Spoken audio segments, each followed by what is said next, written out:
Greetings from the Office of the Institute for Black Catholic Studies at Xavier University of Louisiana.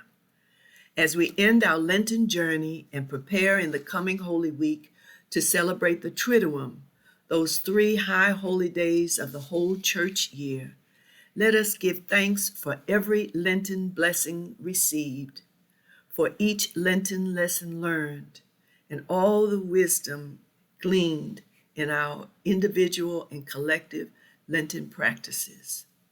We thank all who have contributed to this IBCS 2022 series of Lenten reflections, in particular Father Dr. Roy Lee, Associate Director for Community Life in the Institute, and our IBCS colleague Carrie Dabney, who together have managed and curated our variations on the theme, When You See Me, You See Lent.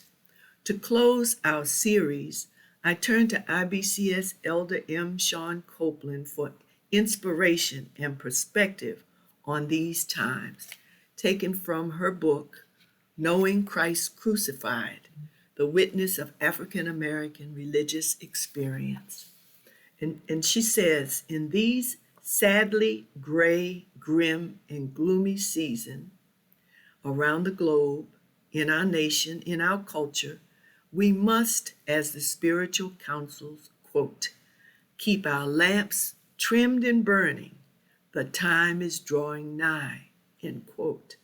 She continues, in this sadly gray, grim, and gloomy season, when casual cruelty, resentment, madness, and hatred defames and demeans, chokes and assaults, shoots and destroys, criminalizes and incarcerates, deports and demonizes children, women, and men simply because of their existence, simply because of their poverty, gender, sexual orientation, race, age, physical or mental abilities, cultural, ethnic identity, or religious practices. We who are followers of the crucified Jewish Jesus must protest the oppression and suffering of each human person and work for their flourishing, end quote.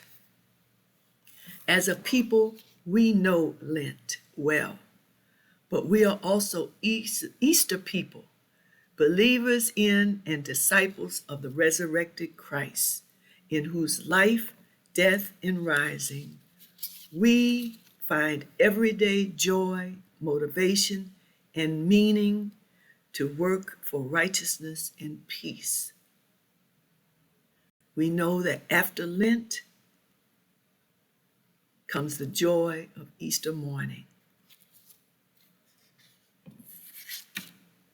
Ashe, glory and praise to you, Lord Jesus Christ.